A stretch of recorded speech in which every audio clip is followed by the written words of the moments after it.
This episode of Literary Treks is brought to you by Audible.com, offering more than 180,000 titles for smartphone, tablet, and desktop. To get a free audiobook of your choice and to help Trek FM at the same time, visit audibletrial.com/trekfm. And also by Enterprise in Space, an international program of the nonprofit National Space Society. Find out how you can help science and education and become a virtual crew member aboard the NSS Enterprise Orbiter by visiting enterpriseinspace.org. And if you want to join the conversation and share your thoughts on this episode, join the Babel Conference, our listeners group on Facebook. Just type BABEL into the Facebook search field. We look forward to seeing you there. Hey everyone, I'm Rod Roddenberry, and you're listening to Trek FM.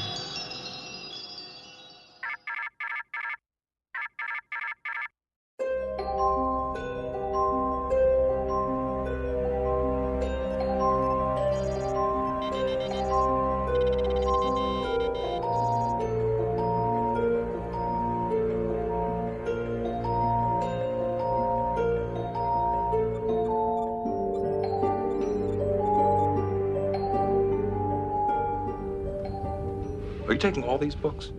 I thought I'd take some light reading, in case I got bored. Welcome, everyone, to Literary Treks, episode number 265.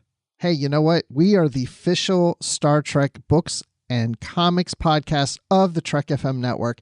I'm Bruce Gibson. Thank you so much for joining us. And it's always exciting to introduce the mighty Dan Gunther. How you doing, Dan? Hey, Bruce. Doing well. I'm not sure how mighty I feel today, but it's definitely good to be here. So on the last episode, I had introduced you, or one previous to that, I think, I don't know, I called you Mighty Dan Gunther because Keith R.A. DeCandido mentioned on Twitter that you are the Mighty Dan Gunther and wanted me to call you that. So I thought it was appropriate that once again I call you Mighty because Keith is on the show today. Yes. Well, thank you for that. And yeah, he's on the show. We're always excited when an author drops by, and Keith is always so much fun to talk to. So really excited for that conversation. And it's about a book that has, really impressed me recently. So yeah, anyway, we'll speak more about that when we get there, I suppose. Yeah, I'll give a hint. The book is Articles of the Federation. And if any of you have never read it, you better read it. So anyway, let's go to some news items here. We have a new book coming out. It's not a novel, but it is the Star Trek, the official guide to the animated series. That's exciting to me. I'm really excited about this. This has been revealed to us that it's coming in September of 2019. And it's published by Weldon Owen and written by authors Rich Shepis and Aaron Harvey. Hey, Aaron Harvey, that name sounds familiar. Where have I heard that before? Aaron Harvey. Oh, man. Yeah, it sounds familiar. Like Saturday mornings keep popping in my head when I think of Aaron Harvey. Yeah, animated series. If only there was something to link the name Aaron Harvey with the animated series, maybe on this network. It'll come to me, I'm sure. Yeah, I keep thinking maybe he's the host of Saturday Morning Treks, but those haven't come out in a while. There haven't been any new episodes, so maybe I'm remembering wrong. Maybe he does host it and he's been busy working on this book. Oh my goodness, I think we've cracked it. Yes. I'm so excited about this because there really is a lot about the animated series that I'm sure we don't know about. And think again, Star Trek's been around for over 50 years and we're still learning things about the production of Star Trek, either in the original series or the other series, and of course now the animated series. So I'm excited about this. And we also have a synopsis of the book. When the beloved and now iconic original Star Trek show was canceled in 1969 and went into syndication, nobody was expecting how much fan support was out there for the Enterprise and its crew. As it became clear to CBS that there was a great appetite for further adventures, they debuted a Saturday morning cartoon that continued that epic 5-year mission, with a number of episodes penned by science fiction notables. The Star Trek animated show was produced by Gene Roddenberry and featured the voices of virtually every named star, including William Shatner, Leonard Nimoy, George Takei, Nichelle Nichols, and the rest of the crew in 22 animated episodes that are considered canon by Trekkies the world around. This book is the first to document the animated series, each episode lovingly and authoritatively described by authors who had astonishing access to behind-the-scenes tales, original scripts, and the talent who made it all happen. It's amazing to me that we've never gotten a book like this before, and this really is the first one to document the animated series. I don't know. I mean, the animated series doesn't get the love it deserves, but I feel like some of that has been changing over the years, and I think this is a perfect time to get a book like this. I'm really excited about reading about Filmation and their involvement and how the series got off the ground, and just the whole process of the artwork involved. I mean, everything about it. I'm really excited to get into this, and I will say that we will more than likely discuss it on an upcoming Literary Treks as part of our feature. I think that's definitely going to be a given for sure. And it occurs to me like how much information I have about behind the scenes stuff of all the series and stuff, but not the animated series. And yeah, it's been an oversight. So one that I'm really happy that's going to be corrected. Well, some other news, which is sad news. We have a Star Trek author, Vonda McIntyre, who passed away recently. She passed away in her home on April 1st, and she was diagnosed with pancreatic cancer on February 7th, and 2 months later, she's passed away. So she's written several Star Trek books, novels. She actually wrote the first original Star Trek novel for pocketbooks, and that was the Entropy Effect, which we did review on Literary Treks once before, and the novelizations of Star Trek 2, 3, and 4, which are some of my favorites. Yeah, definitely. Definitely a very sad piece of news. Vonda McIntyre has had such a huge influence on Star Trek novels and the Star Trek universe, really.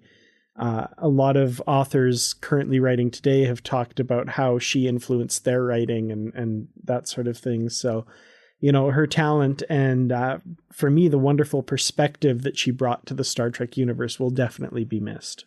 Yeah, I love the novelizations, all the detail and the additional scenes and things are added in there. It's the best of the Star Trek novelizations out there. And we should say also a very prolific career outside of writing Star Trek fiction as well. She's written a lot of other books. I was just talking to my fiance the other day, who's a huge Star Wars fan. And she, of course, has written a number of Star Wars novels as well as novels not in Star Trek or Star Wars. So, this loss is being felt, I think, by a lot of people recently. And at the time of this recording, the episode doesn't come out for a while, but she passed away just a couple of days ago at the time that we're recording this. So definitely very keenly felt in a lot of corners of fandom today. And the one thing I want to mention that just dawned on me, the very first Star Trek novel I ever read was Enterprise, The First Adventure, and that was written by her. So the very first book I ever read of Star Trek was hers. So, I mean, the great thing is she lives on in her writing, so we always have the books. Definitely. Absolutely. Okay, and then we have our Facebook group in the Babel Conference here, and we're going to see what people had to say about our episode number 263, where we reviewed the book, the Spirit Walk Voyager book called Enemy of My Enemy. And the episode title of Literary Treks 263 was Traveling at the Speed of Plot. So we have Frosty Winnipeg says, for a story set after the series, Tom Paris de-ages well. That's because on the cover he looks younger, I guess. Yeah, it's certainly a handsome photo they've used as Tom Paris for the reference for the cover.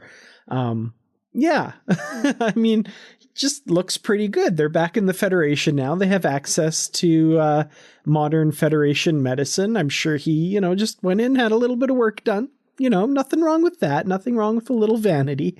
He looks good.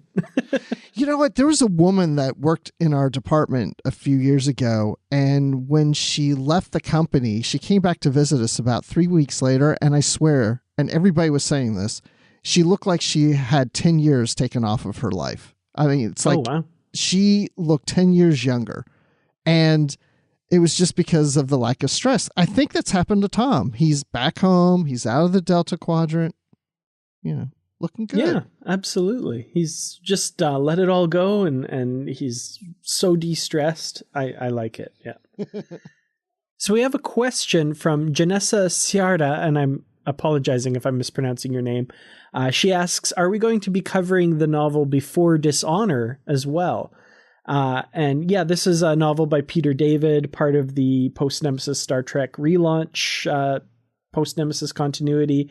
And yes, we will absolutely be covering that in our kind of throughout this year. We're doing all those novels leading up to Destiny. And those are novels that are, set in the next generation and Titan and all of those books. So that is definitely included in that.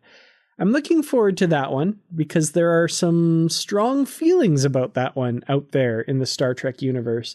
Janessa is someone who says she loves that book and she's read it multiple times, although she totally understands the ending isn't very popular with some folks. I'm not going to say much more about that because, we're going to cover that book, and I'm curious also about what my thoughts will be rereading that book, because I definitely remember what my thoughts were reading it the first time.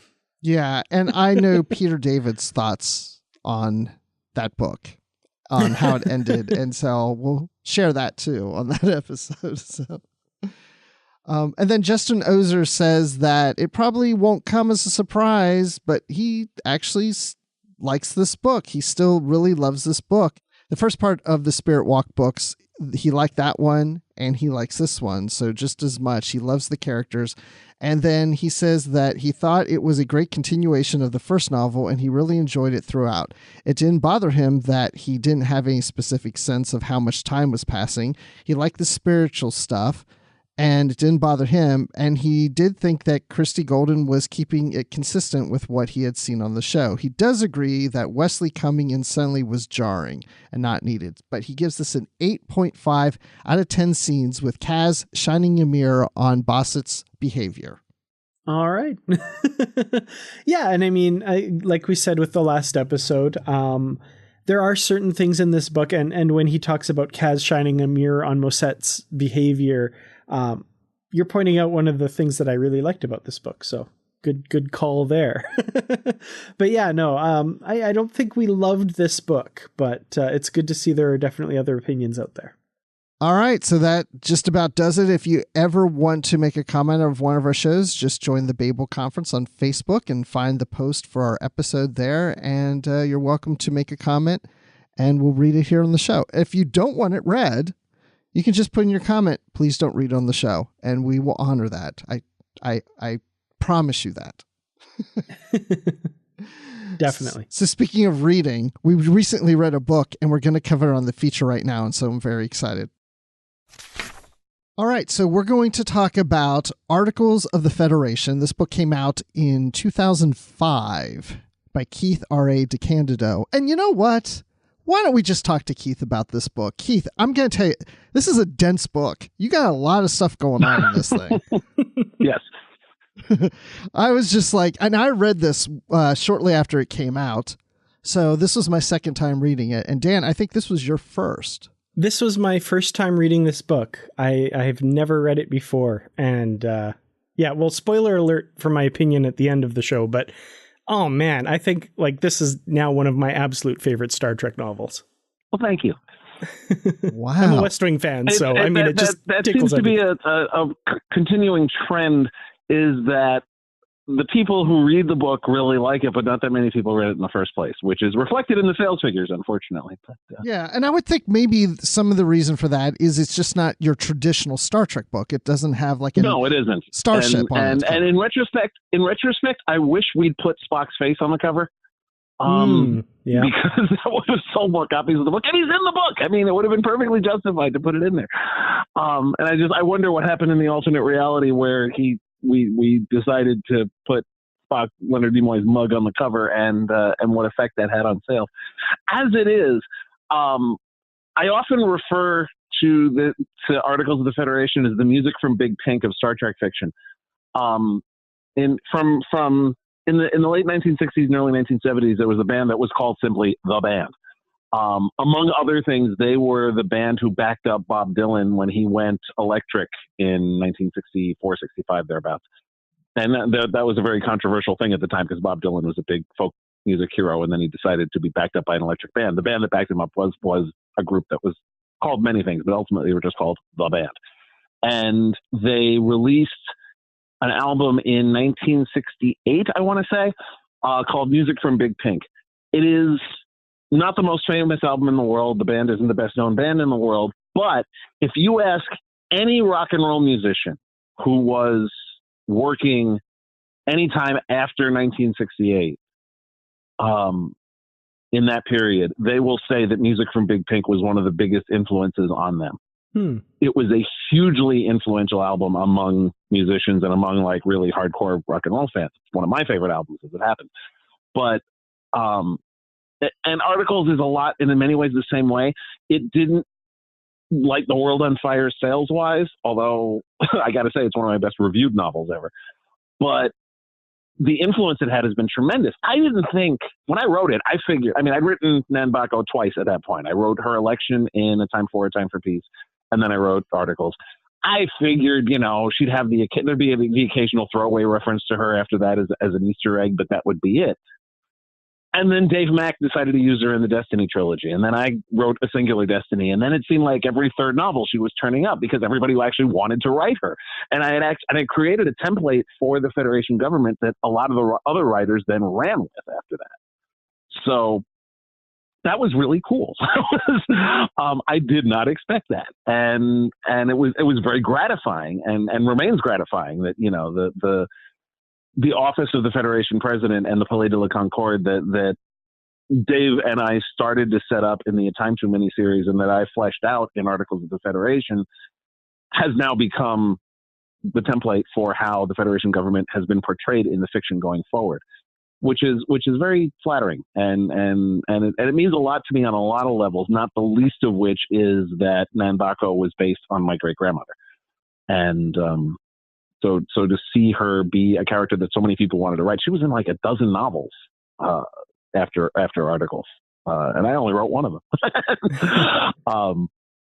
And so that was really, really nice to see, and it's nice to see that I was able to create that little tiny piece of Star Trek lore, for lack of a better word.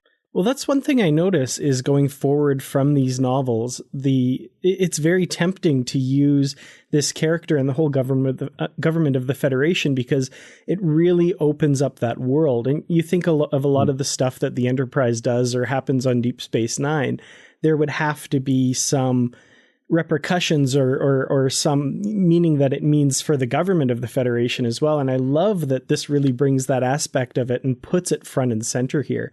And I can tell you why this book really tickled me and I thought it was so good is I am a huge fan of The West Wing. And even before getting to the acknowledgments of the book, I was already like, this really feels like The West Wing of Star Trek. And then I think Nan Bacco or one of the characters says, "What's next?" And I'm like, okay, here we go.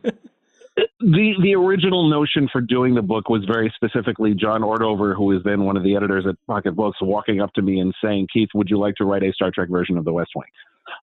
That's how this whole thing got started. And I wrote, as a sample, I wrote a scene which is somewhere in the novel. It's a scene where there's an issue with the maintenance cycle of the transporters. The Pinheiro is talking to one of the deputy chiefs of staff about. Where they can't actually use any of the transporters in the building because they're both down for a maintenance cycle at the same time. Right. That scene was what I originally wrote as my sample piece of, okay, this is how I would do this. And yes, there's a huge Sorkin influence there. I've been a fan of Aaron Sorkin's work going back to A Few Good Men back in the 80s. And I loved The West Wing, and I loved that look at the how the sausage is made of politics. And I thought, John and I both thought that Star Trek could benefit from it. The project sort of bounced around for a while, and then eventually it wound up being part of the Time To, and then Marco Palmieri actually took over as the editor, and it was with him that I seriously plotted the novel. And Marco brought a lot to the table there. There was a lot of stuff that he suggested or that he wanted me to flesh out. In particular, it was his idea to have there be the what happens next after the first contact part with the Trinni. That was his idea, that having a state dinner with a species that some ship or other, and I decided to go with a ship of the Titans class, because the Luna class ships were specifically designed to be exploratory ships. So I figured, what the heck, let's do that. And one of their ships, made a first contact. They want to talk to the Federation, and so they, what are the diplomatic things that happen after that? Like you said, that what happens next? It always frustrated me because on screen we saw in depth the Klingon government, the Bajoran government, the Cardassian government, to a lesser extent the Romulan government. We almost never saw the Federation government. We three times we saw a president. Once we saw the council. The council was mentioned any number of times, but we never really saw it. And especially that was an especially glaring lack in the Dominion War. That there were so many things that happened during the Dominion War where the civilian authority over Starfleet should have been seen. Mm-hmm. Aside from Homefront and Paradise Lost, we never really saw that. Like the president of the Federation should have been present for the signing ceremony in What You Leave Behind when they signed the peace treaty. Bartok was there. I mean, I assume one of the Romulans there was from the Romulan government, although that wasn't made clear. But where the heck was the Federation president, or somebody representing the Federation president? That's a major thing that should have been there. But it was always Starfleet in Deep Space Nine, which doesn't make any sense. I wish we had seen more of that, and Articles was at least partly my way of addressing it. Yeah, because you think about how many times the Federation is referred to, not just Starfleet, but the Federation, but we've never really had a good sense of the roots and what goes on within the Federation government itself. Yeah, Enterprise had a chance to deal with it, but they didn't really get that far. Mm-hmm. So what kind of research did you go into to write this? I mean, what is your knowledge about government, or is it just, from watching The West Wing, or are there things that you read, headlines? I've always been interested in particularly presidential politics.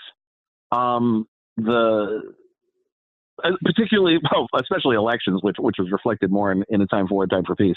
But I become a major news junkie every 4 years, and I'm fascinated by that particular process. But also the process by which government works is just something that's always interested me, and it's something I did a lot of research into, reading a bunch of different biographies of people, of behind-the-scenes accounts of presidential life. In particular, I read Bill Clinton's autobiography, My Life, which was an incredibly in-depth look. That book is heavy.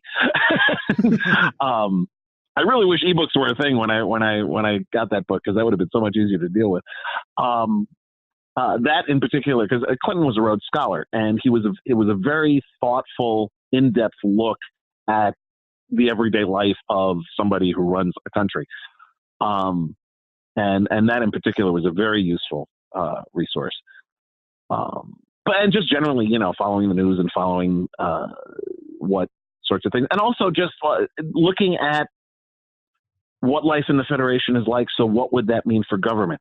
In particular, we're supposed to be dealing with a moneyless economy, which really challenges you in terms of what a government can do, because there's a great line actually from The West Wing that Josh Lyman has, where he says, the only thing that can keep the government from doing anything it wants is politics and money.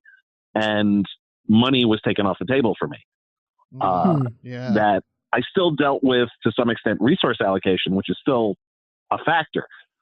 But, because there's only so many people and only so many things that can be done. And even with replicators, you can't really do everything. So that factored into it. But that was part of the challenge too. And just looking at the history of Star Trek and how things were done and what would the government behind the curtain that we never really get to see be doing. We really only saw the only 3 times we saw an actual Federation president were all in times of crisis. It was during the probe attack in Star Trek IV, during the destruction of Praxis and then Gorkon's assassination in Star Trek VI, and then the declaration of martial law in Homefront and Paradise Lost. And I was much more interested in what the day-to-day is,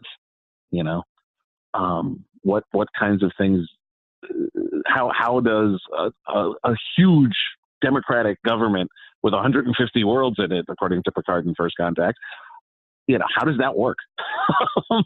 How do a whole bunch of people from different planets get together to rule? And yes, it's an ideal situation, but Star Trek is idealistic fiction anyway. So that was part of the interesting thing about it is to look at the better nature of politics, the good that politics can do, and also the bad.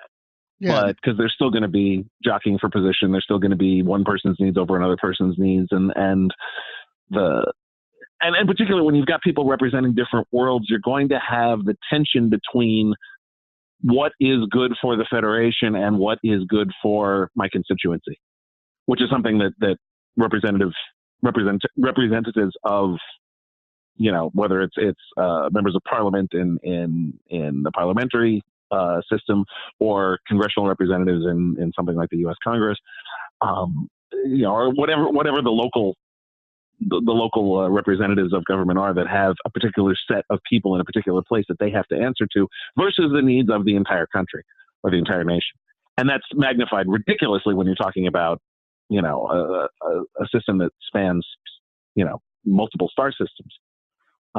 Plus, on top of that, it's dealing with crises. The one big one, of course, was what's the fallout of what's happening in the Romulan government. We had, we explicitly are having this take place after Nemesis, so that one of the biggest things that President Bacco has to deal with is the fact that the Romulan Senate was turned to pixie dust, and then the person who turned them into pixie dust was blown up.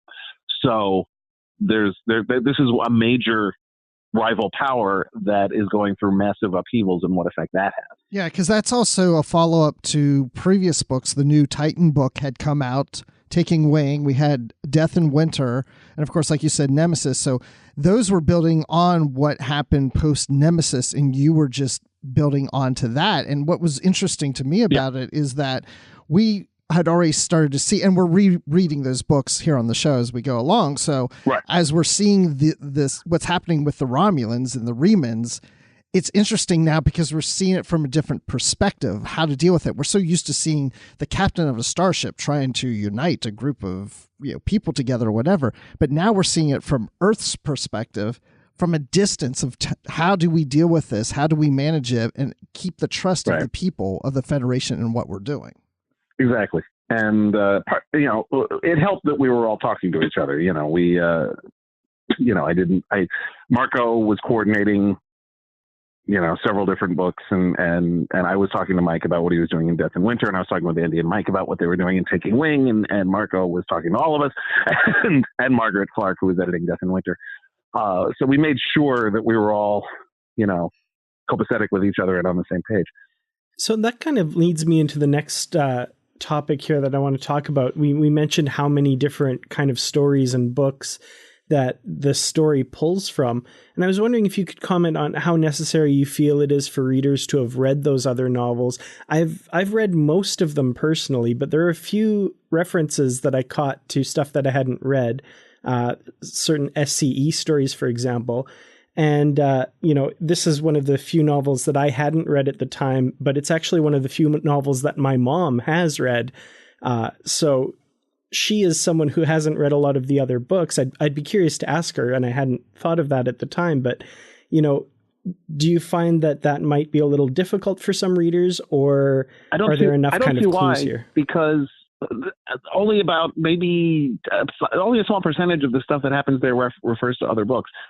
And it's no more or less confusing than, say, the reference to the first contact the IO made with the Trinni, which isn't a reference to any novel, and it's treated exactly the same way as the past stuff with the Romulans or the first contact with the Koa that I did at the end of the book. I mean, none of it. I honestly, like, just as an example, the thing with the Koa at the very end of the book, I went with that simply because we had already established that as a first contact in Dave Mack's story Small World, and I loved that particular novella, and I loved that species, that they specifically went to the trouble of seeking out the Federation because they had heard that it was a welcoming place. But the thing is, that didn't have to be the Koa, but I wanted it to be the Koa to have that hit there, but it didn't. You don't need to have read Small World to follow that. It could have been anybody who was joining the Federation for the first time. So the point of that scene was I wanted to end it with a new world joining the Federation specifically. I just went with that particular one because we conveniently had it there anyway. And the timeline between when Small World took place and when Articles took place was long enough that it would make sense that they would have worked their way toward being admitted.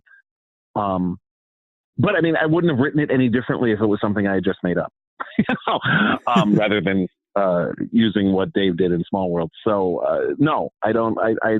And there's a whole bunch of other stuff in there that has absolutely nothing to do with any other previous stories.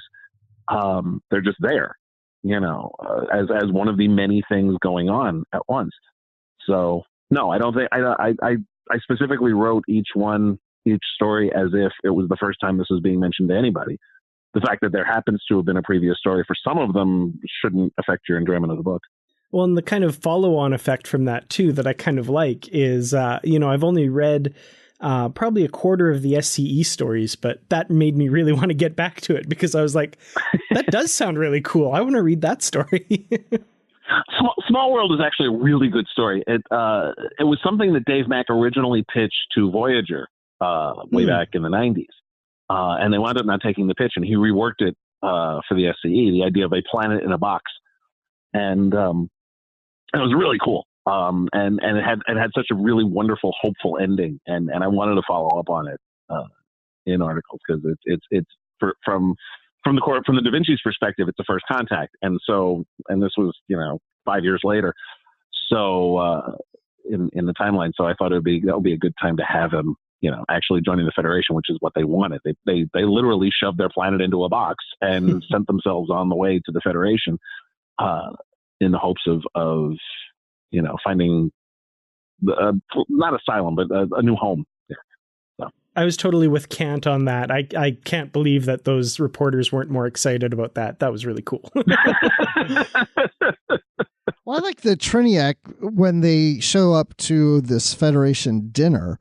And, what we learn about this race is that they want to be involved. They want to be friends. They're the ones, been reaching out, and they come all the way to Earth, and then they show up, and they just all of a sudden show up to this dinner and like, who are all these people? And they start complaining and they're acting insulted, and they leave, and everybody's saying like, this isn't like them. And I knew something weird must have been going on. I really thought then when we were going back to them, they were going to try to meet with them again. I thought, oh my gosh, this could end a disaster again. And it was kind of going down that road. I was just curious where he came up with that idea.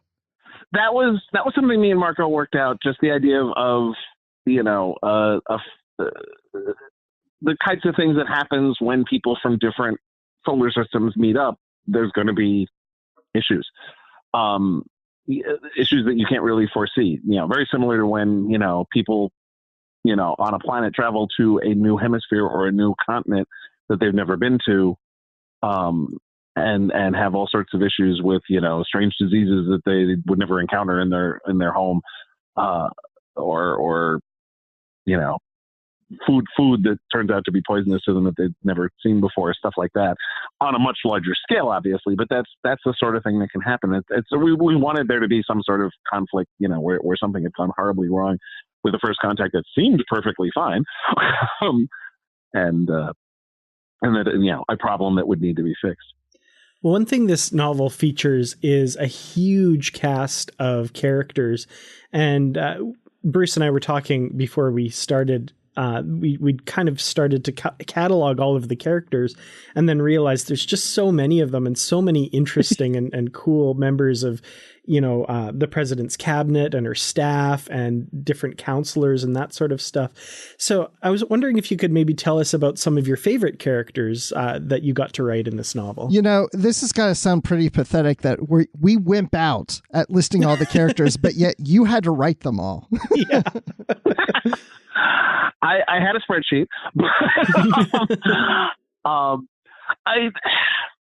It's tough to know. I mean, obviously Bacco was my favorite to write. I mean, she was the central character and she was tremendous fun. But I had fun with all of them. There was some more than others, I guess, but I particularly enjoyed writing the various individual counselors. One in particular, actually, I had particular fun with was Krim, who was played by Stephen Mock on an episode in the Deep Space Nine Circle trilogy.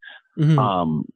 Marco had said that they wanted to make him Bajor's representative on the council when Bajor joined the Federation, and I loved that idea so much, and I really wanted to run with that because I loved that character. I wish that character had come back, and I loved the opportunity to write him because I thought he was a really good, intelligent, fascinating character. And so writing him was great. I love any chance to write Spock. Spock's always fun. Well, in terms of who I did not expect to enjoy writing as much, the character of Ursula Granite, who is one of the reporters, who has since gone on to appear in several more novels. In fact, she's a major part of Dave Mack has used her in a couple of his more recent novels. Mm-hmm. She was great. I had a great time with her. I like there are several types of characters I tend to come back to in my fiction. One is cops, one is politicians, and one is reporters. I love writing journalists. And Granite turned out to be great. I loved writing her story of her, following up on Tezwa and uncovering the conspiracy and whatnot. And I mean, like I said, I liked all of them. The ones I didn't come up with were all, ones who were established and fun to write in their own way.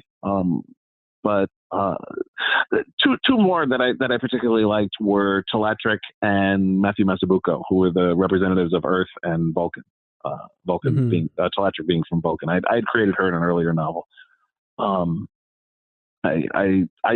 like them in particular, but I mean, like I said, I liked all of them. It was a fun book to write. I enjoyed all those people, even Glear, who was a pain in the ass.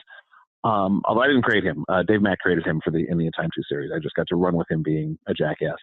I more or less was picturing him as the same as the Richard Dreyfuss character from The American President. Yeah, I mean, I'd be hard pressed to find a character in that novel I didn't enjoy.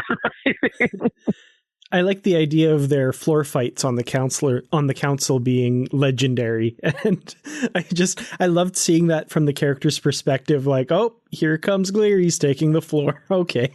Yeah. I even made reference to one we'd seen on screen, which was Sarek and Kamarag in Star Trek 4. Yeah, that particular discussion in that movie was one of the inspirations for how the council would be set up, the idea of a speaker's floor and such, and how that would work. I was waiting for an off-screen character to yell, "You pompous ass!" No, that would violate the rules. I was just thinking about when you were talking earlier about reading the Clinton book, and mm-hmm. Of course, this book was written about 15 years ago, Articles of the Federation. If you were to write this today, knowing what you know of politics in the last 15 years and how things have played out, do you think you would have created different types of characters or situations in this book? Or if you could write another Articles book, what would you do a little differently now? I don't think I would have done it differently at all. The characters I was writing were characters who I thought would be appropriate for the Star Trek mythos specifically. That hasn't changed. And the only new Star Trek we've gotten since then have been the Bad Robot movies and Discovery, neither of which has really given us any more about Federation politics than we had before. So, yeah, no, I don't think I would have done it any differently. The characters are all, I mean, yes, I think the West Wing inspiration still would have been there, because even though the West Wing itself is almost 20 years old now, that was at least a partial influence on some of the characters. But also the relationship that a president has with her chief of staff, as portrayed in the West Wing between Bartlett and McGarry, and in articles between Bacco and Pinheiro, is also very much, it's a very Star Trekian relationship, because it's very much like the relationship a captain has with her first officer. And that's kind of, on a starship, the captain is the one who makes the decisions, and the first officer is the one who executes the decisions, which is also more or less what the relationship between the president and the chief of staff is. And so that's kind of what I was doing there. I was doing, Bacco and Pinheiro as the captain and the first officer of, in essence, the Federation.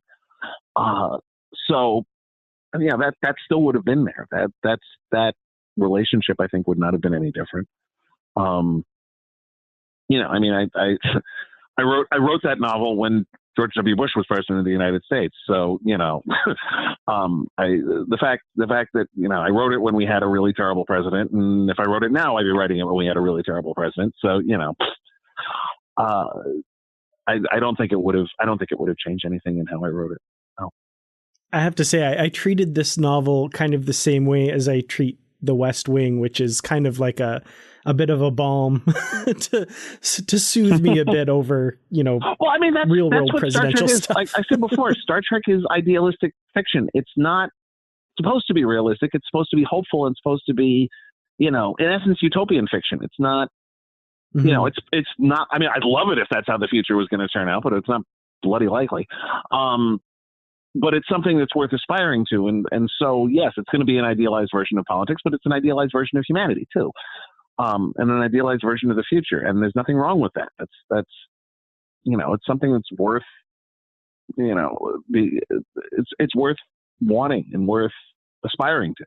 Yeah. Well, and it's not like the future is perfect, because they are dealing with things that aren't perfect. Because, for example, there's the cover up that, with President Zeif, right, who left office, and you touched on Graniv, the reporter of that incident. And so I love that you were playing off the Tezwa incident with the cannons and being supplied by the Federation, and the cover up with all that, and how she started interviewing people, and then she gets the information of what really happened, and she finds out about the cover up, and does she publish it or does she not? And it also makes me wonder what things are out there today, even that reporters have found out, but are afraid to report it because it could have devastating effects on the population and the community. Yeah, it's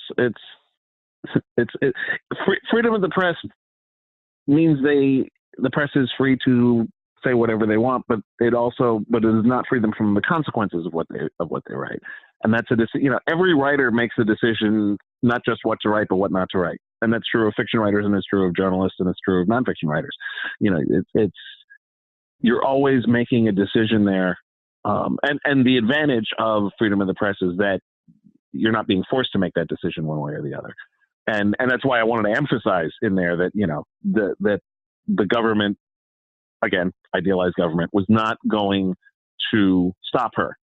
If she ran the story, they'd run the story. They were not going to stop her from doing that. Mm-hmm. But there were going to be, some sort of consequences for it. And I thought Ross resigning, was the best compromise. And besides, guy had been through a lot. Yeah, kind of almost lost perspective, I'd say, by some of the stuff he was saying, even though he was covering up for 31. He wasn't given a choice. Yeah. And I mean, quite possibly my least favorite thing in the Star Trek universe is Section 31. I think it was a terrible idea, and it's a horrible crutch for basically circumventing what Star Trek is. And Deep Space Nine relied on it too much, Enterprise relied on it too much, and Discovery is relying too much on it now. It's a way, and far too many fiction writers have used it as an excuse to basically get away with not living up to those ideals the Federation is supposed to stand for. But it's Section 31, they're the dirty tricks people, and that's okay. It's like, no, it's not okay, and it shouldn't be part of it.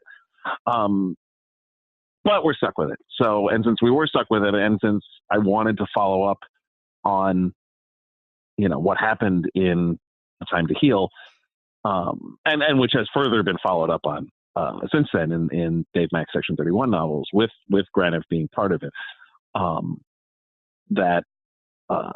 I think that's been fun to work with and show with. I mean, because yes, it's an idealized government, but it's not perfect, and sentient beings are not perfect, and they're going to make mistakes, and those mistakes will sometimes have consequences. So that's also interesting to deal with as well.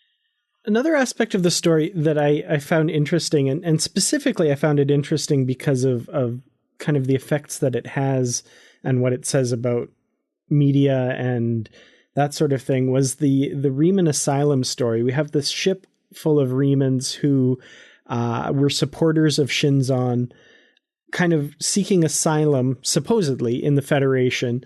And the president kind of decides to do this kind of backdoor deal asylum, but make it look like something else, at which time they, decide to make a suicide run at the Starfleet outpost and they all die.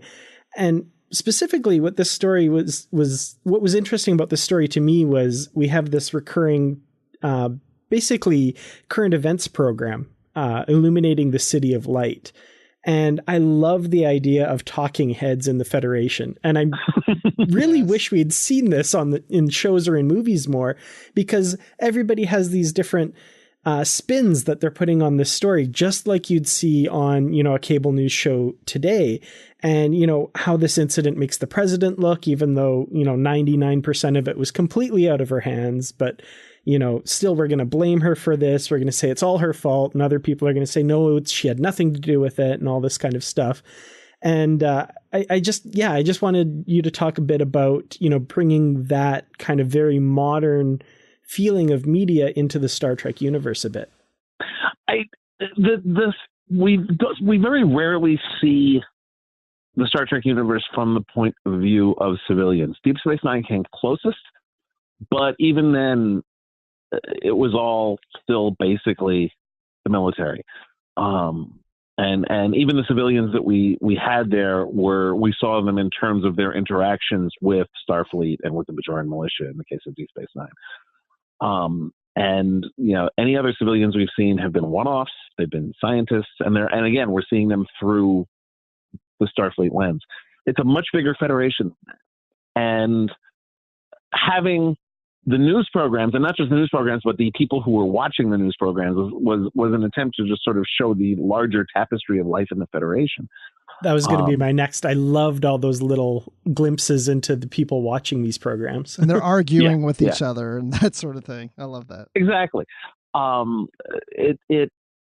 It's just, I mean, part of the whole point of the novel was to show the Federation beyond Starfleet, and mostly in terms of the government, but to a lesser extent, what it's like for a reporter. What is it like for, a student? What's it, random person on random world,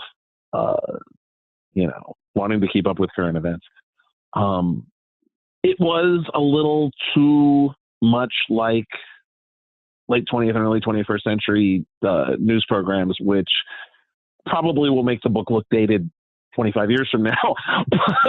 One might hope. But it might not. Who knows? I mean, the thing is, it's still the point of it. The point of that particular thing of illuminating the City of Light is that it's people talking about the events of the day and discussing it and dissecting it and figuring out what it all means and what's important. There's a great line in what is mostly a dreadful movie But there's a wonderful line in the movie Batman versus Superman: Dawn of Justice where Holly Hunter's character, who's a U.S. senator, says that the essence of democracy is conversation.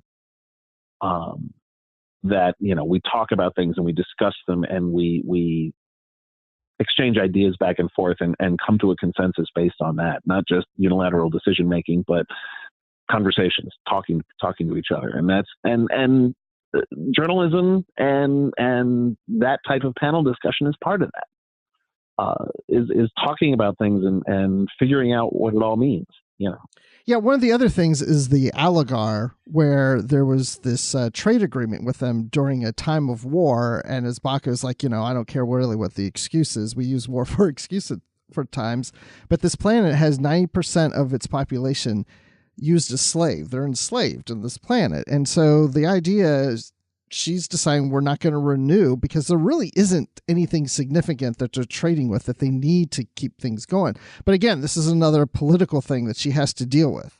That was partly inspired by actually the movie Insurrection, where the Federation was dealing with the Sona, and it was justified at least in part because of the Dominion War, and just in general the compromises that we saw the Federation making, again, in Paradise Lost and Homefront, and any number of other places where Federation ideals were sacrificed on the altar of the war effort.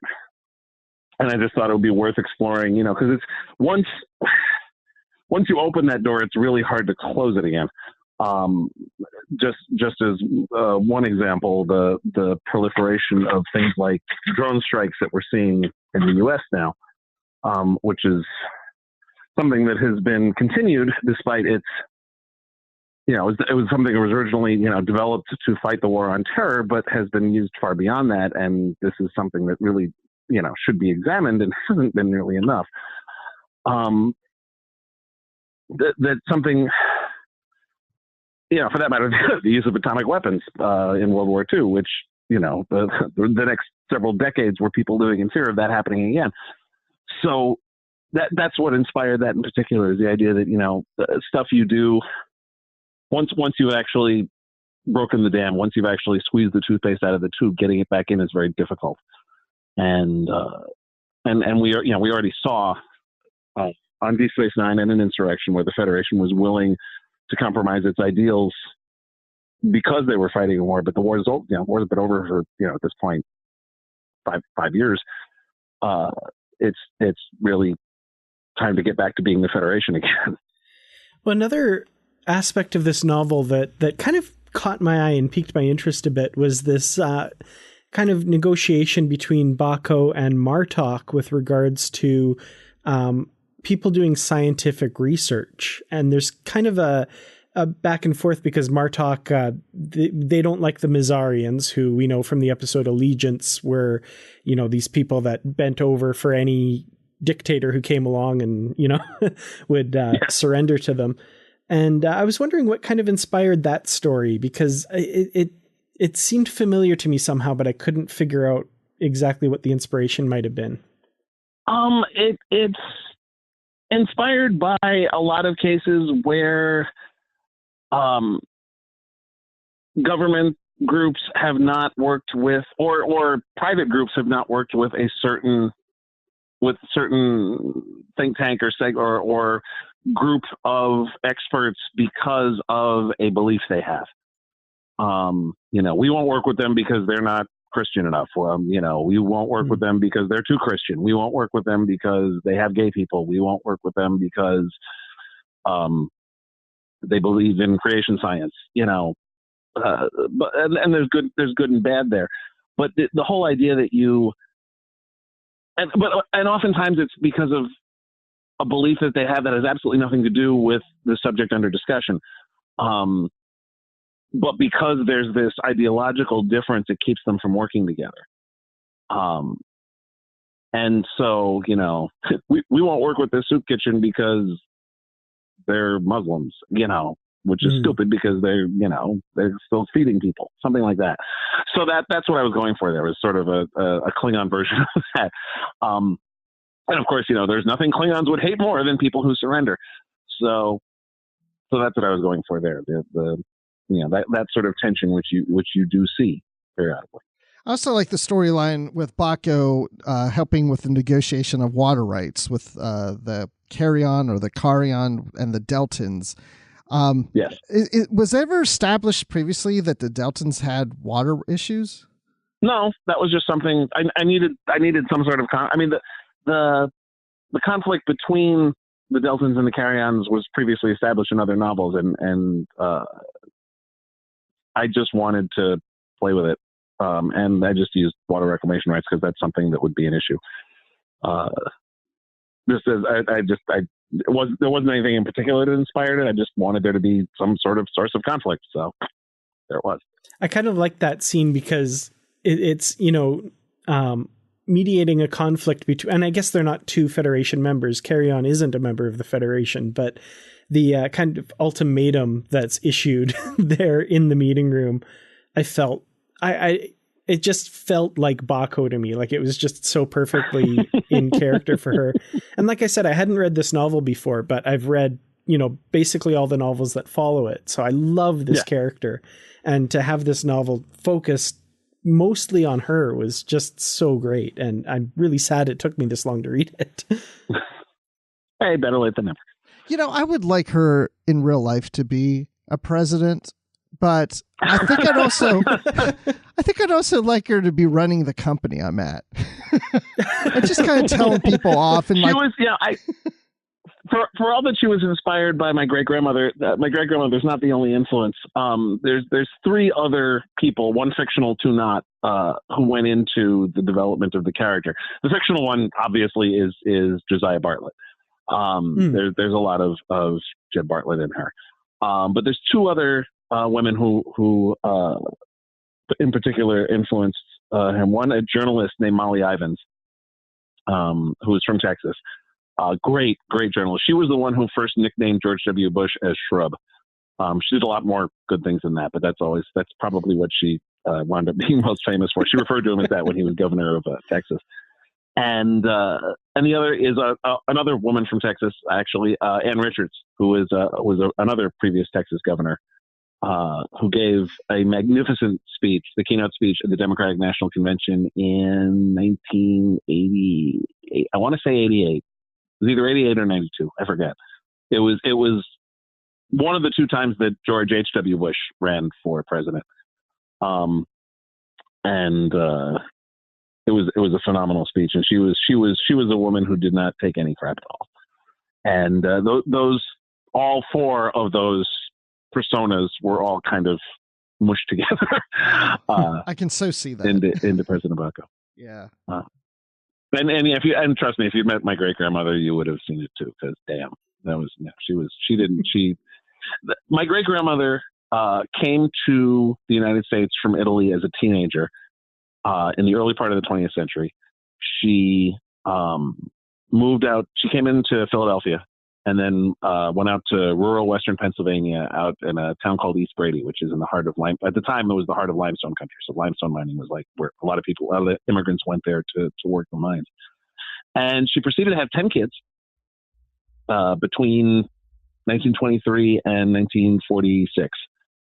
So most of these kids were raised during the heart of the Depression. And I don't think you could find 10 kinder, nicer people than my grandmother and my great aunts and uncles. They are all good-hearted, sweet, loving people. Like any family, we've got weirdos and crazy people and odd skeletons, but none of those derive from those 10. Some of their kids are another story, but but Nana raised 10 really good kids, and she was because she had 10 kids, she was the matriarch of this gigantic family that and she was just a remarkable woman, and it there was no question in my mind when I was tasked with creating a Federation president that it was going to be patterned after her, partly because it was good. I was always going to write a female president. That was always going to happen, because in 2004, when A Time for Peace came out, the page on which Bacco was announced as being elected president, that page was the first time in the entire history of Star Trek as a franchise, in any form, that a Federation president was female. Every single president that had been established on screen, on the page, in the comic books, in the role-playing games, in whatever, any president that was created for any Star Trek fiction up until 2004 was male. Lots of different species, but all dudes. And this struck me as a major lapse. And I immediately set about to rectify that. And I established several past female presidents in articles in particular. I established a mess of different past presidents in there. And for that matter, Bacco's successor is also sort of female Andorian. and I'm gratified to see that, because that was a serious lack.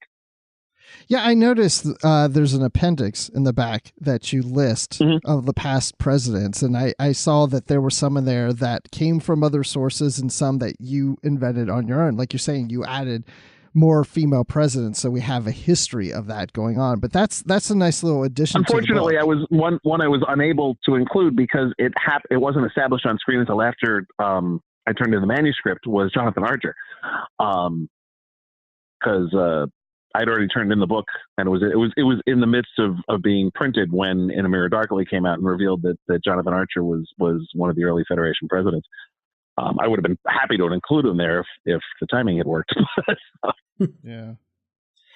Well, this is kind of a cliched question, and it's one that I'm sure I'll you've try probably to been give asked. a cliched answer then. Perfect. Do you have anybody in mind, actor-wise, that you would like to have played Nan Bacco? I have been asked this question so many times, and there's a whole topic on the Trek BBS on casting the characters of Trek literature, in which this question has been bandied about multiple times. There is an actress, and I don't remember her name now, and she's dead now, so it wouldn't work. She appeared on one episode of The Shield. She's like a theater actor in Los Angeles who has very few screen credits, but she was perfect. It's like she played an emergency room doctor in like one scene on a first season episode of The Shield, and I thought, yeah, that's her. But in terms of people more well known, there's no one person in particular I have in mind. Like, there's certain characters where I've cast them in my head. Two guys I mentioned before, Talatrek and Matthew Mazabuco. Those two I've very specifically cast. Talatrek is Judi Dench, and Mazabuco is Zake Smokey, who I'm not sure if he's still alive. He may have died recently, but those two are the two actors I had in mind, and they were very much their voices when I write them. With Bacco, I know what she looks and sounds like, and it doesn't perfectly match any one particular person. Having said that, three suggestions that have been made online that any one of which I would be fine with and I think would do a good job. One is Helen Mirren, although I think she would have to really put on she wouldn't work in a British accent. She'd have to put on an American accent for that to work. Kathy Bates and Glenn Close. I think of those three, Bates would probably be the best choice. Now, did you establish that Bacco was American? I don't recall that. No, but I don't think her speech patterns would work with a British accent. Gotcha. Her style of no, I mean she's from Cestus 3, so she's not American by any definition. Well, that's true. But I just don't think I could be wrong, but I think her style of speaking would work better with an American accent than it would with a British accent. Yeah, I definitely get that with kind of the colloquialisms and the fact that she talks about baseball a lot. Wow, yeah. But hey, baseball is an international sport, although not so much in Britain or, for that matter, Australia. But it's not just an American sport. It's popular in Canada. It's popular in Japan. It's popular in the Netherlands. It's popular in Korea. Korea loves baseball. Yeah, and Taiwan also. So. And Cestus 3. Mm-hmm. Well, that I stole from Deep Space Nine. Although, having said that, I actually, in addition to the spreadsheet listing, the mapping out the entire Federation government and Palais de la Concorde staff, I also worked out the entirety of the Cestus Baseball League That's great. What the team names are and all that stuff. That was fun. Speaking of the Cestus 3 team names, I've got to give a little shout out to the receptionist outside Bacco's office, and I can't remember his name for the life of me, but thank you. The most sarcastic Vulcan ever, and I love that guy. Okay, well, I don't think he's the most sarcastic Vulcan ever, because they all are. Seriously, there is no more sarcastic species in the universe in any work of fiction than Vulcans. What? I mean, I recently rewatched the original series for Tor.com, and it's like, yeah, damn. And both Leonard Nimoy and Tim Russ were particularly good at it. But yeah, Vulcans are sarcastic sons of bitches. But yes, I particularly had fun with Sivak making him. I sort of wrote him the same way some writers of Batman comics write Alfred. And it's also how, in particular, Jeremy Irons' version of Alfred, and to a lesser extent, the one Ephraim Zimbalist did in Batman the Animated Series back in the 90s, played him as having just a little bit of attitude there. I was just thinking about Tyler Perry. He does those movies with Medea, and he plays Medea. I was thinking, if you made this movie, you could play Bacco. You just dress up like Bacco, like Tyler Perry dresses up like Medea. Right. That would totally work. You got the hair, Well, hair's easy. You can just put a wig on somebody. That's true. Yes. And by the way, the last thing I really wanted to mention that I love about in this book is the commencement speech that she makes at Starfleet. Thank you. Of all the things that are in that book, I think that's the part I'm proudest of. I have actually done that at readings for a long time, including in 2016 for the 50th anniversary of Star Trek. I curated a Star Trek reading thing for the New York Review of Science Fiction. It was myself, David Mack, and Emily Asher Perrin, and Stephen Barnes. I did an interview with Stephen Barnes as well. But me, Dave, and Emily all did readings. Dave read from the Cold Equations trilogy. Emily has written about Star Trek, but hasn't written any Star Trek fiction. But she read an old 70s piece of slash fic, which was hilarious. And then I read the commencement speech, because that commencement speech, I'm inordinately proud of that. I was really pleased with how that turned out, because I wanted to have a speech that sort of spoke to what the Federation is about and what Star Trek is about. And it was a lot of fun writing that, and I'm glad it resonated with people as much as it has, because I think that's arguably the best written part of the book. So thank you. I'm glad that worked for you guys too. Yeah, it was definitely, like you said, like it just encapsulates kind of what this whole Star Trek thing is about. And, it adds yet another thing that I can point to when people ask me why I like Star Trek. And I could just say, just read this and, then you'll get it. Right. Yeah, I think it's a great, if anybody was like, well, what really is Star Trek about? Just say, read this part. That would do it right there. Well, thank you. That means a lot. Thank you. So I think that just about wraps things up. I don't know if you have anything else you want to say. I think that's mostly it.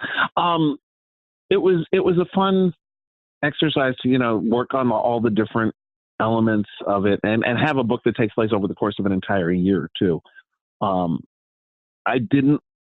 It was also a challenge to try to come up with conflicts for the characters to have without compromising the idealism. But also I'm extremely proud of the fact that I wrote an entire 100,000 word Star Trek novel that is entirely people sitting in rooms talking to each other. It is the quintessential talking head, because that's what politics is. It's like I said before, democracy is a conversation. This entire novel is people sitting in rooms talking to each other or over view screens, whatever. But it's all talking. It is, like I said, the quintessential talking heads book, because that's what politics is. And it's what I always point to whenever people say, well, this novel is just talking heads. It's like, well, if it's done right, that can still work. Absolutely. Yeah. I did also put it out we have a listeners only group on Facebook. I did put out the call for people to submit some questions there. So there are a few questions, a few of which have to do with the book, and then some kind of more generally and about other books as well. Okay. So I have a question from Brandon Harbeck. You talked a little bit about this part. What was the coordination process like for inclusion of bits from other books, like the disappearance and the reappearance of the Titan and the Red King? But he's also got a second part that I really like. Was there an arc in mind for Bacco for after Articles of the Federation while you were writing it? Whether or not any of it actually happened between Articles in the fall.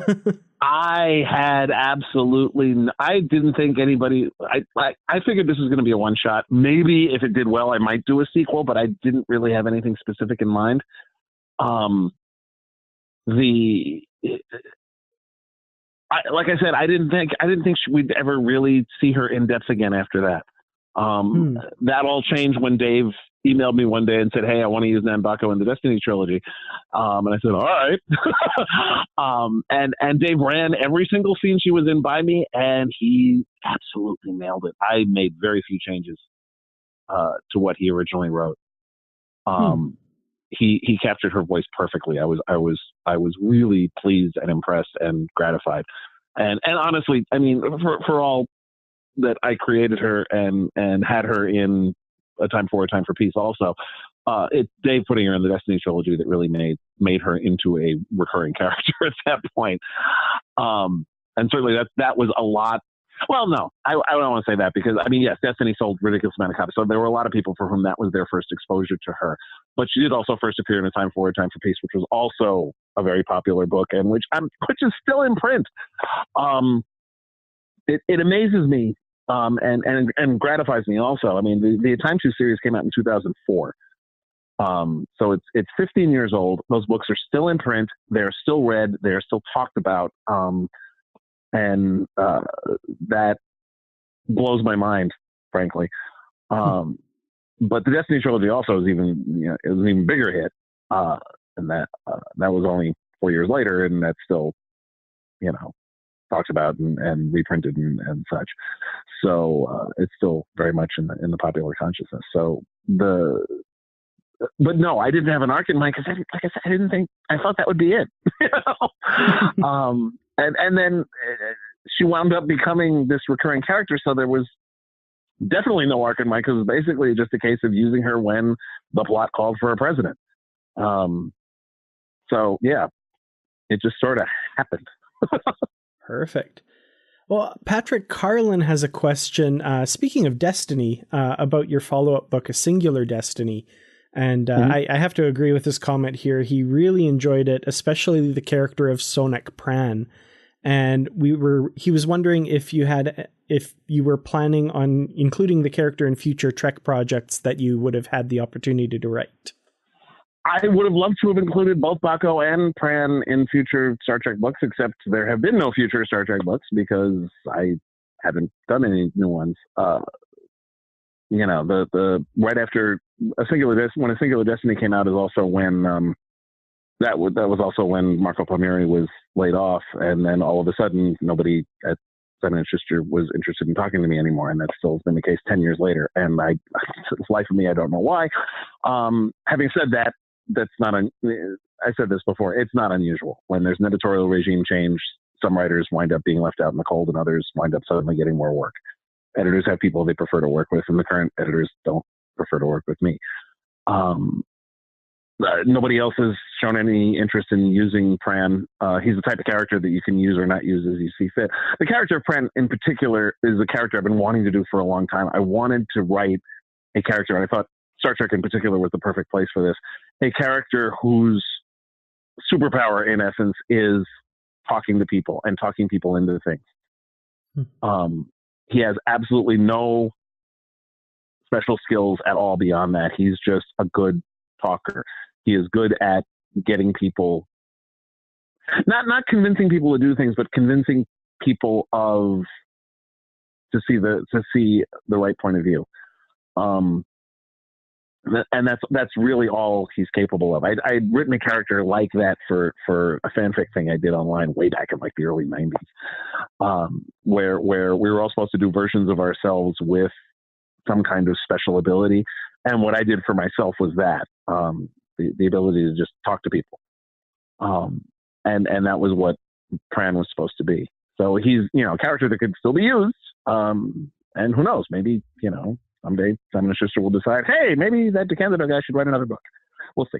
Well, we certainly all hope so, because, I love your books. We've kind of Thank you.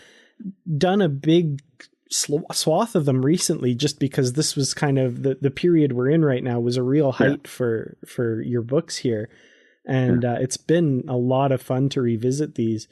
And it'll be quite a while before we get to a Singular Destiny. We're kind of on track to do Destiny towards the end of this year. So, we should get you back on to talk about that one, because that's another favorite of mine. Yeah, pencil it in about a year from now. Yeah. Anything else from the Facebook group? Justin Ozer had a question about the Invincible two-parter from the Corps of Engineers books, which I actually read myself recently. He says, one of the things I loved was the storytelling format that consisted entirely of logs, messages, letters, and transcripts. How did this decision come about to use that style, and what was it like co-writing with David Mack? To answer the first question, the epistolary format is a very old one that has been done. Both Frankenstein and Dracula were written that way. It's one that I like doing every once in a while because it's fun. It doesn't always work. Although having said that, I did another Star Trek story like that in the Mirror Universe anthology, Shards and Shadows. I did a story that way as well. It has its drawbacks, but it also it's a fun way of telling a story in a different manner, and getting different perspectives on each event. As far as working with Dave was, that was great. Dave at the time had not written any prose fiction directly. He had written nonfiction, and he'd written screenplays, but he still wasn't entirely comfortable doing prose fiction. So the way that collaboration worked was he wrote the outline for that story, and Dave writes very detailed outlines. So this was a lot to work with. And then I wrote the manuscript based on that outline, which he then read over and made notes on and such. At first we were going to do Wildfire the same way. But then he decided, no, he felt confident enough to do it himself. And I encouraged that because I honestly thought he would have been fine writing Invincible by himself, but he wanted me to backstop him there. So I did. Obviously, his career is certainly doing okay. But no, that the way that collaboration worked was it was his plot and my, for lack of a better word, script. But it was the story was very much a collaboration between both of us. Dave is one of my closest friends. He and I, we were in each other's wedding parties. We both live in New York. We see each other all the time. We do stuff together a lot. So collaborating with him was not exactly a hardship. And we're always talking to each other. So it was a very easy process. And I've seen online that you're each other's counterparts, you from the Prime Universe, he from the Mirror, if I have that right. It depends on who you ask. But no, Dave is definitely my Mirror Universe counterpart, especially now that he's growing a goatee. That just, feels it. Yeah. Excellent. Well, there's a couple other questions in here, but I think they're all pretty much ones that we've covered so far in the discussion. So I think, we'll leave it at that for the Facebook questions. Okay. All right. So what other projects do you have going on, Keith? I have 2 new novels that are out now or will be out shortly. The latest, I finally wrote the 5th book in my Precinct series, which is my fantasy police procedural. Which is kind of Law and Order meets Lord of the Rings. The last book came out in 2014, and took me a while to get around to writing the next one. But Mermaid Precinct has been written. It's available for pre-order, and you can order it from You can pre-order it from Amazon.com or BN.com or any of the other online book dealers. The official release date is June 1st. It's like I said, the latest case for Torrin and Danvers. I also jumped the timeline for the storyline a year, and created 2 new precincts, which enables me to do 2 more books after this. So we will in the future be seeing Phoenix Precinct and Manticore Precinct. And I'm also going to do another short story collection for that. So that series is still going strong. I also debuted a new urban fantasy series called The Adventures of Brom Gold, which is about a nice Jewish boy from the Bronx who hunts monsters. And the first novel, A Furnace Sealed, has been released in both hardcover and trade paperback and an ebook from Wordfire Press. I had a lot of fun with it. It's not only writing about my hometown, but writing about my home borough. It's usually when people write about New York City, what they're really writing is Manhattan south of 125th Street. There's a lot more to the city than that, and the outer boroughs in Upper Manhattan tend to get ignored, except occasionally Brooklyn. But the Bronx has a lot of cool stuff in it and a lot of interesting history, and I wanted to explore that. So A Furnace Sealed is the first of at least 3 novels. I've got 3 under contract that will involve a Brom who is a courser. He is a hunter for hire. If you need a unicorn wrangled, if you need your werewolves minded as they galump around on the night of the full moon, if you need that pesky leprechaun to get off your lawn, he's the guy you call. That sounds great. I hope so. And my other 2019 novel that's coming out, and it's not available for pre-order as we record this. It might be by the time this episode goes live, because it should be up for pre-order any minute. I've written an alien novel called Isolation, which is based on the video game also called Alien Isolation that came out in 2014.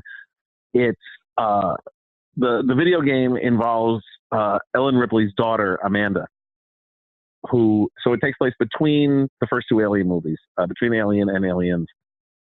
In the extended cut of Aliens, it's established that Ripley had a daughter who died of old age by the time she got rescued in Aliens. Ripley had promised when she set off on the Nostromo prior to the first movie that she would be back in time for her 11th birthday. At the game Isolation, and also my novel, involves her as a 25-year-old trying to find out what happened to her mother. They find the Nostromo's flight recorder. They head to a space station where it's housed. The problem is the people who found the flight recorder also found a facehugger. So much wackiness ensues. The gameplay is you are Amanda working your way through the station, fighting aliens and all sorts of fun stuff. The novel is about 2/3 an adaptation of that video game and 1/3 Ripley family backstory. So we get Ripley's life before Alien. We get Amanda's life from all the way up to the game itself. So there's a lot of the history of one of science fiction's most iconic characters and her daughter, as well as this adventure with Amanda fighting for her life. Ooh, That'll be out cool. in July. Yeah. I hope so. I've got stories in a bunch of anthologies. One is already out. It's called Release the Virgins. It has a Dragon Precinct story in it, which is called The Midwinter of Our Discontent. That anthology also has a lot of other cool stories in it. And the only thing the stories all have in common is that the phrase Release the Virgins is in all of them. I've got a story coming out in Elytrix Books anthology called Unearthed, which is about the theme of that is uncovering containers or coffins or things of that nature that have been buried for a long time. I wrote a Cassie Zukov story, which is part of my cycle of urban fantasy stories set in Key West, Florida. I've got 2 more coming out in July. One is the latest of the Brave New Girls anthologies, which the subtitle of this one is called Adventures of Gals and Gizmos. And I wrote a story about a new character I've created named Constance de la Vega. And also in July is a pulp anthology edited by somebody well-known to Star Trek fans, Robert Greenberger. Bob was the editor of DC Monthly Star Trek comic for a long time, and he's also written several Trek novels of his own, as well as a recent history of Star Trek that came out. And Bob put together Thrilling Adventure Yarns, which is an anthology of short stories that are told in the pulp style. Mine is called Alien Invasion of Earth, and it's about an alien invasion of Earth. It's a 1950s style alien invasion story. And among other things, besides my story, there's also a bunch of people familiar to Trek fiction are in it, including Peter David and David Mack and Derek Tyler Attico, and I think Michael Jan Friedman did a story for it also, and Aaron Rosenberg, Glenn Howman, a bunch of others. There's also, I'm sure there are other people I've forgotten who are in the book, but also there is a new story by Lester Dent, who was the creator of Doc Savage. It's a previously unpublished story by Dent. It's going to be in the book as well. So that'll be out in July. Both Brave New Girls, Adventures of Gals and Gizmos, and Thrilling Adventure Yarns are going to be debuting at the Shore Leave Convention in Baltimore at the beginning of July. And Bob, who is the editor of Thrilling Adventure Yarns, and Mary Fan, who is the co-editor of Brave New Girls, will be at the convention. I will be at the convention. A lot of the contributors to both anthologies will be at the con as well. I'm hoping I might have copies of Alien Isolation at Shore Leave, but it's unlikely. We'll see. Yeah, that's what, the second weekend of July, right? You said second weekend of July. Yes. Yeah. Okay. The official pub date for Isolation is July 30th, so it is extremely unlikely that we'll have copies in time. Yeah, it's going to be tough. Yeah. Meanwhile, I'm still writing for Tor.com. I have been reviewing each episode of Star Trek Discovery as it comes out. So the episodes go live on Thursday night. By the way, I love your reviews. I should tell our listeners, go check out Keith's reviews of Discovery and all the other stuff you review too. Your superhero movie reviews are also great. Thank you. That's actually Friday has become Keith Day at Tor.com because somebody at CBS, for reasons known only to the voices in their head, decided that Discovery Season 2 episodes should drop on Thursdays, which is frustrating because the other feature, the one you just mentioned, 4-color to 35mm, the Great Superhero Movie Rewatch, where I am rewatching every single live action movie based on a superhero comic ever, is also on Fridays, and that's a Friday thing. It's been around for about a year and a half now, and Tor didn't really want to move it, and so now I'm stuck having. It's made my week slightly more complicated. Also, Thursday nights just aren't as easy to deal with as Sunday nights. It's like Sunday nights were great. I was always home. Even if I was away at a convention that weekend, I was usually home by Sunday night. I could watch the Discovery episode, write the review. It goes up Monday morning. Thursdays, there have been 3 occasions where I have been away at a convention and had to watch the episode in a hotel room on my iPad and then write the review, which is not ideal. No. But I'd much rather be able to sit at home and watch it on my very large flat screen TV in my living room, which is a much better way to watch television than on one's 5-year-old iPad. But we do what we can. I've been enjoying writing the reviews of Discovery, both last season and this season. I'm enjoying this season of Discovery a great deal.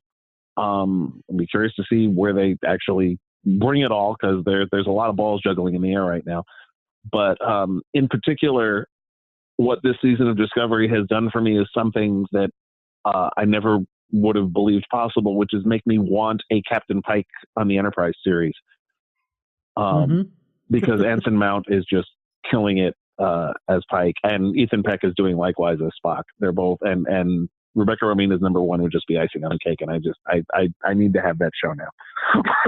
Yes, we need something, just something, even if it's a mini. That would series, be incredible. Just something. Yeah. Yes. All right, and then you're on Twitter, right? Yeah.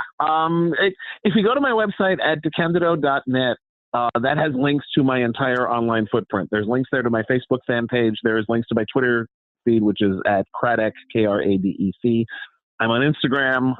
There's a link to Tor.com there, a link to my Wikipedia page, a link to my podcast, which is currently on hiatus and may never come back, but there's a link to it anyway in case you want to listen to the old episodes. And other stuff like that. Plus, there's ordering information for the Precinct books and for A Furnace Sealed there, and there will be ordering information for Alien Isolation once it's up for pre-order. And you can email me from the site, too. All right. Well, thank you for joining us. We really enjoyed the book. I think Dan said it's his favorite Star Trek novel now. I have a hard time with the word favorite. I've had to train myself to put one of in front of that all the time. Well, I'll take it. Thank you. Because I'd have 50 favorites if I could. Oh, I get that. Yeah. I couldn't narrow it down either. It's hard, but I do appreciate it. That book meant as much because of my interest in politics, my fandom for the West Wing, and the fact that Bacco was based on my great-grandmother. That book has meant a lot to me for a lot of reasons. And the fact that it's been as well received as it has is very gratifying. So thank you. And a quick note from my mom. She said her absolute favorite part was Bacco calling Janeway or Admiral Wrongway. So.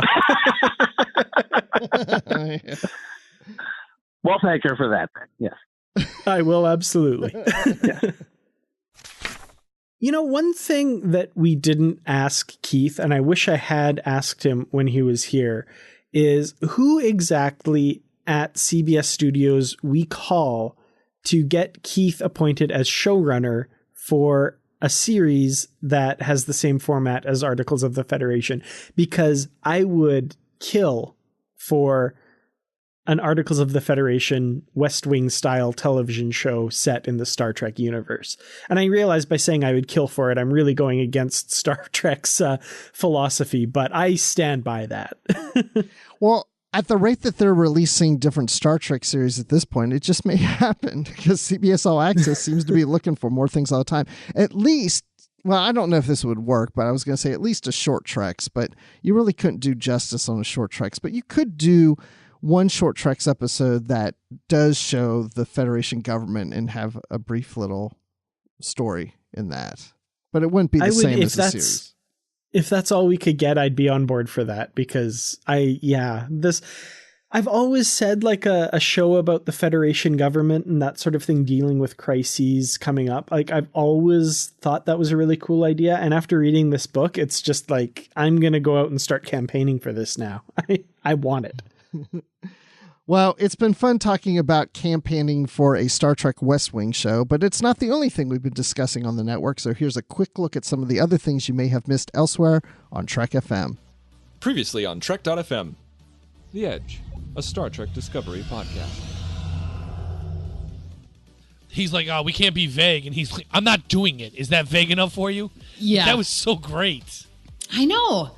Yes, Tyler's having these little quip answers, quick-witted, when he's talking with Georgiou, and she's like, I'm going to trust you, but if you betray my trust, I'm going to hunt you down.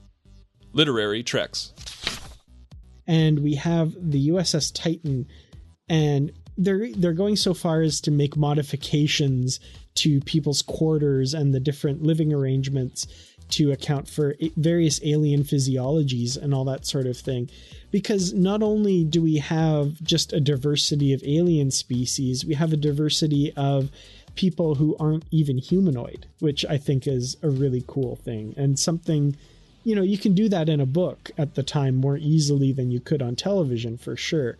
So I think they make really good use of the medium to present us with a crew like this. Warp 5.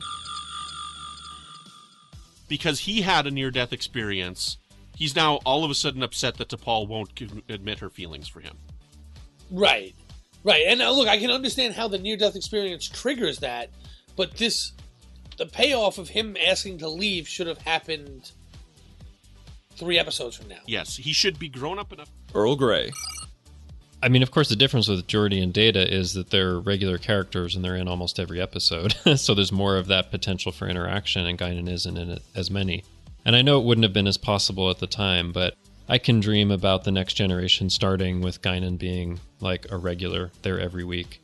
I mean, hey, Quark's a bartender and he's a regular on DS9. Why not Guinan? Exactly. Let's go back in time and change that. And that's what else is happening on Trek.fm. Check out all these shows and join the conversation about your favorite corner of the Star Trek universe and beyond, and you'll find us wherever you get your podcasts. If you're an Apple user, be sure to hit the subscribe button in Apple Podcasts on iPhone, iPad, or Apple TV, or the desktop iTunes app to get the latest episodes as soon as they're published. And please leave us a star rating and written review. Let us know how we're doing. If you're not an Apple user, we've got you covered as well. You can find our shows on Google Play Music, Stitcher, TuneIn, Spreaker, SoundCloud, Windows Phone, YouTube, in most third-party apps, and you can stream and download the MP3 file from our website or grab the RSS link. If you'd like to help us keep all of our shows coming to you each week, you can become a patron of the network on Patreon. Visit patreon.com/TrekFM. That's patreon.com/TrekFM to get all the details. Perks include early access to episodes, exclusive content, producer credits, and more, available through our special patrons website, Patron Zone. It requires a great deal of money to produce, host, and distribute these shows each month. We really appreciate any support you give us and hope you'll join the team. Again, you'll find all the details at patreon.com/TrekFM.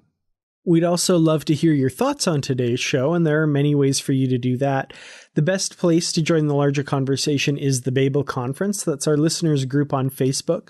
Just type Babel, that's Babel, into the search field on Facebook, and it should come right up. Find the post for today's episode and leave a comment, and we might just read yours on an upcoming episode. If you'd like to send us an email, you can use the form on our website at trek.fm/contact. Choose to send to a show and select literary treks. That'll come right to us. You can also find the network on Twitter at TrekFM and on Facebook at facebook.com/TrekFM. Find us on our Goodreads group where we have bookshelves with all our previously covered books as well as the currently reading section, so you know what is coming up for future shows. Plus great conversations happening about the books and comics. Just search for Literary Treks on Goodreads and click Join Group. And we'd like to thank Norman C. Lau, Ken Tripp, Greg Rosier, Brandon Shea Mutala, Justin Ozer, and Jeffrey Harlan for their support of the Trek FM network and being associate producers for Literary Treks as well. So Dan, when you're not creating a spreadsheet to keep track of all the characters and articles of the Federation, where can people find you? You know, I create so many darn spreadsheets on Google Docs to keep track of so many things. It wouldn't surprise me that I might have one in there with the characters of Articles of the Federation. But when I'm not doing that, you can find me on Twitter. I'm at Kertrats. That's Kertrats. You can also find me on youtube.com/Kertrats Productions, where I make videos about Star Trek, mostly about Star Trek Discovery, and we're coming right up to the end of season 2 there, so really excited about that. You can also find me on facebook.com/Kertrats Productions and in the Babel Conference. Now, Bruce, when you're not sitting down with representatives from 2 alien races arguing about water rights, where can we find you? Well, you can find me arguing with them at Admiral_Rex on Twitter. You can find me recovering from Star Wars Celebration. You can find me doing the Star Wars Report, talking about Star Wars Celebration. And you can find me here on the network arguing with Brandy Jackala about Star Trek Discovery. No, we don't really argue. And that's a live show that comes out after each episode of Star Trek Discovery. So if it premieres on Thursday nights, we're live at 9 p.m. Eastern, 6 p.m. Pacific on Friday nights on YouTube. So check that out. You know, that makes a lot of sense because, like, I didn't realize this was the case, but apparently a lot of politics gets done on Twitter. I had no idea how much of that was all taking place on Twitter. So, yeah, you know, it's what the founding fathers had in mind. Yeah, that's what they wanted. And that's what we got. Yep. Well, thank you everyone for listening. And until next time, live long and read on. What do you call that, light reading? To each his own, number one.